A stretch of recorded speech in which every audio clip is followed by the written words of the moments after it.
साथियों, यदि सही जन्म पत्रिका, शुद्ध जन्म पत्रिका हो तो सटीक भविष्यवाणी की जा सकती है। मैं चाहता हूं कि आप पहले हमारा ये एक क्लिप देखें जो कि 5 साल, लगभग 5 साल पुराना है। फिर आगे हम बात कुंडली पर करेंगे। और हाँ, एक और बात मैं अंत में ये जरूर कहना चाहूंगा कि तीसरी शादी का योग भी आमिर खान की जन्म पत्रिका में है और आपको जल्द ही उसके बारे में भी खबर सुनने को मिलेगी। तो साथियों, 13 जुलाई 2021 को ये हमारे इसी चैनल पर प्रसारित वीडियो का एक क्लिप है। उस वीडियो का जो लिंक है वो आपको डिस्क्रिप्शन में यहां पर अवश्य मिल जाएगा। कहने का तात्पर्य साथियों केवल इतना सा है कि आमिर खान जी की तीसरे विवाह को लेकर के जो सटीक भविष्यवाणी की गई वो उनकी कुंडली पर आधारित होकर के ही हमने की है। और आज इस एपिसोड में हम जानेंगे कि जो उन्होंने ये तीसरा विवाह संपन्न किया है, क्या ये विवाह का सिलसिला उनका यहीं पर रुकने वाला है या फिर ये आगे चल पड़ेगा। और साथ ही कुछ और ग्रहों की यहां पर हम बात करेंगे जिन ग्रहों ने आमिर खान को वाकई में आमिर खान बनाया। तो मेरे बहुत ही प्रिय और बेहद सम्मानित साथियों, हृदय की असीम गहराइयों से अभिनंदन, बहुत बहुत हार्दिक स्वागत। साथियों, 14 मार्च 1965 को मुंबई में 6:15 पर आमिर खान का जन्म हुआ और इस प्रकार से जो उनकी जन्म पत्रिका बनती है वो कुंभ लग्न की जन्म पत्रिका बनती है। शनिदेव स्वयं लग्न में ही विराजमान है, जो शश नाम का पंच महापुरुष योग यहां पर बना रहे हैं। सूर्य भी लग्न में ही यहां पर विराजमान है। साथ ही शुक्र जो कि योग कारक ग्रह है वो भी यहां पर लग्न में ही विराजमान है।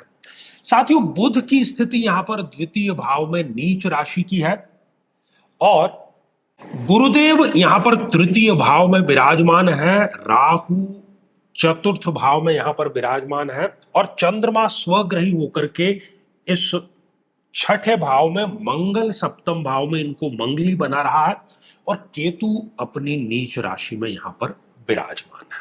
साथियों, बात करेंगे शनिदेव से। शनिदेव जो कि लग्नेश है और लग्न में ही शश नाम का पंच महापुरुष बहुत अच्छा राजयोग बना करके ये विराजमान है। तो इन्होंने क्या किया कि बहुत कम उम्र में इनको सफलता प्रदान कर दी। आमतौर पर यदि कोई बाहरी व्यक्ति होता है, बॉलीवुड में स्थापित होना चाहता है, तो उसको बहुत रोटियां बेलनी पड़ती है, बहुत चप्पल जूते घिसने पड़ते हैं, बहुत संघर्ष करना पड़ता है। तो देरी भी नहीं हुई। चूंकि इनके पिता का, इनके चाचा का सीधा संबंध बॉलीवुड से था, तो उनमें स्थापित होने के लिए इनको बहुत ज्यादा संघर्ष नहीं करना पड़ा। इन्होंने अपनी तरफ से जो संघर्ष था वो अपनी विधा पर जरूर किया। पहली बात, लग्न में ही शनिदेव इनको स्थायी कार्य, स्थायी सुख देते हैं, तो ये हमेशा फिल्म जगत में बने रहेंगे, चाहे बतौर हीरो रहे, चाहे डायरेक्टर, चाहे प्रोड्यूसर, किसी ना किसी प्रकार से ये फिल्म जगत में ही स्थायी रूप से बने अवश्य रहेंगे। साथियों, बात करेंगे दूसरे योग कारक ग्रह की, जो कि स्वयं शुक्र देव है। शुक्र देव भौतिक सुखों के कारक हैं, योग कारक है, नवमेश है और लग्न में ही यहां पर विराजमान है। सप्तम भाव को भी वो यहां पर देखने का कार्य कर रहे हैं। तो जहां तक प्रश्न विवाह का है, उसका भी सुख इनको एक दो नहीं बल्कि 3 बार मिल गया। भौतिक सुख जो है, वैभव जो है, ऐश्वर्य जो है, ख्याति जो है, वो भी शुक्र ने इनको प्रदान अवश्य ही कर दी है। बात यदि साथियों हम सूर्य देव की करें तो वो वैसे तो मारक होते हैं, लेकिन वो मारक होकर के लग्न में विराजमान होकर के स्वयं अपने ही भाव सप्तम भाव को यहां पर देखने का जो कार्य है वो कर रहे हैं। तो वो सप्तम भाव संबंधी भी सही और ठीक ही रिजल्ट इनको प्रदान करेंगे। साथियों, बात करते हैं बुध की। बुध एक योग कारक ग्रह तो है, लेकिन वो अपनी नीच राशि में यहां पर मीन राशि में आकर के विराजमान हो गए हैं। तो नीच राशि में गया हुआ जो ग्रह है वो कभी भी अच्छा परिणाम प्रदान नहीं करता है, ऐसा स्वयं महर्षि पराशर अपने होरा शास्त्र में उल्लेख करते हैं। बुध व्यापार का कारक है। आमिर खान जी एक्टर हैं, अपनी विधा में पारंगत हैं, मिस्टर परफेक्शनिस्ट हैं, लेकिन जहां तक बात पैसों के लेन देन की, फाइनेंशियल समझ की है, व्यापार की है, उसकी समझ इनको नहीं दी है। उससे ये सदैव अपने आप को दूर ही रखते हैं। अपनी बुद्धि का प्रयोग ये एक्टिंग को या फिल्म मेकिंग को कैसे एक्सीलेंस की तरफ लेकर के जाएं, उसमें तो दिखा सकते हैं, लेकिन पैसों को लेकर के, व्यापार को लेकर के फिर इनकी जो बुद्धि है वो कार्य नहीं करती है। दूसरा, एक और सावधानी इनको अवश्य बरतनी चाहिए कि हार्मोनल डिसबैलेंस, हार्मोनल जितने भी हमारे परिवर्तन शरीर में होते हैं उसका कारक बुध देव होता है। तो कहीं ना कहीं ये हार्मोन संबंधी कोई समस्या भी दे सकता है, उसको लेकर के भी इनको अतिरिक्त सावधानी अवश्य बरतनी चाहिए। यहां बुध संबंधी एक और बात हम यहां पर आपका ध्यान आकर्षित करना चाहेंगे कि बुध पंचमेश है, संतान का, संतान संबंधों का कारक ग्रह है, और उसका नीच राशि का होना कहीं ना कहीं ये दर्शाता है कि जो हम आरोप नेपोटिज्म के लगाते हैं उससे आमिर खान दूर ही रहेंगे। और इनकी कुंडली में एक ऐसा योग भी है कि जहां तक जिस शिखर पर ये पहुंच गए हैं शायद ही इनकी संतति उसको छू पाए। साथियों, बात करेंगे गुरुदेव की, जो कि एक योग कारक ग्रह है और इस तृतीय भाव में आकर के विराजमान है। साथियों, गुरु शुभ कार्यों का, मांगलिक कार्यों का कारक है, जो कि इनके जीवन में होते ही चले आए हैं।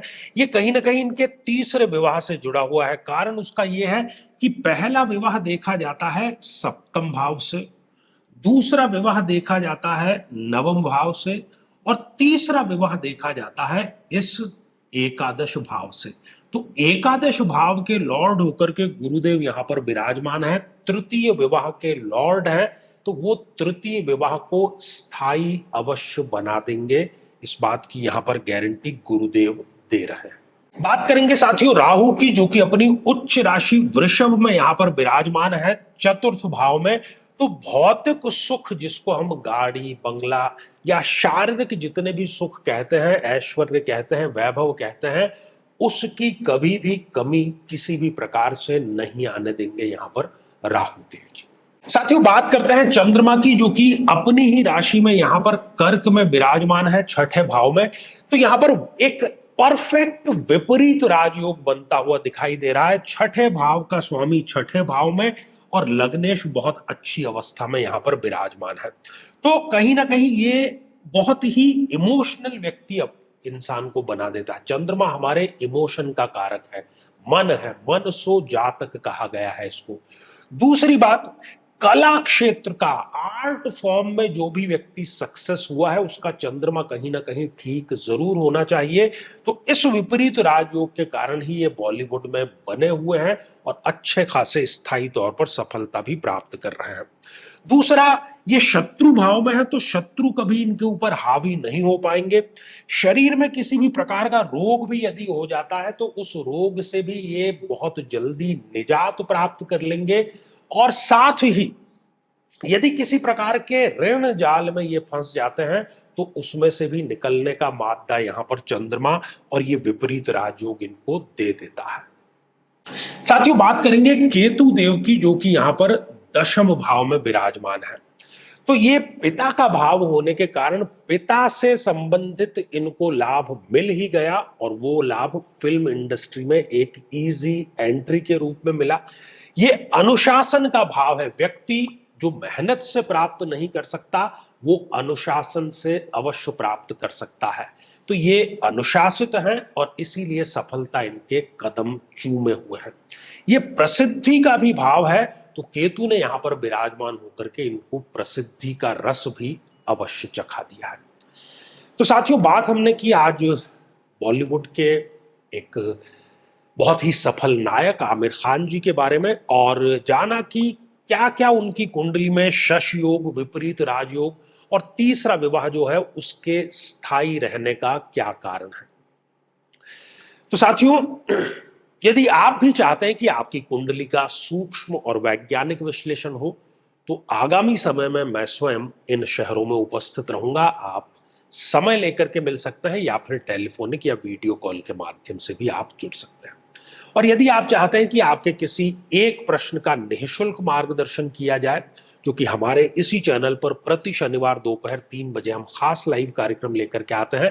लेकिन उसमें शामिल होने के लिए आप हमारे इस वीडियो को हाइप कीजिए और उसका जो स्क्रीनशॉट है वो दिए गए व्हाट्सएप नंबर पर जरूर भेज दीजिए। तो इसी मंगल कामना के साथ में कि आप सभी स्वस्थ, समृद्ध और शांतिपूर्वक जीवन व्यतीत करें।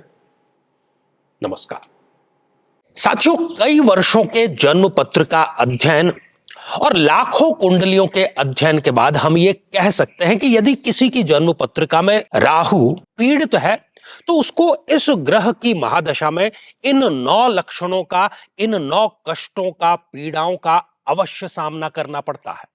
ये भ्रम की स्थिति पैदा कर देता है। व्यक्ति ये निर्णय नहीं ले पाता कि उसके लिए सही क्या है, गलत क्या है, और यदि वो निर्णय ले भी लेता है तो वो निर्णय उसके लिए आत्मघाती साबित होता है।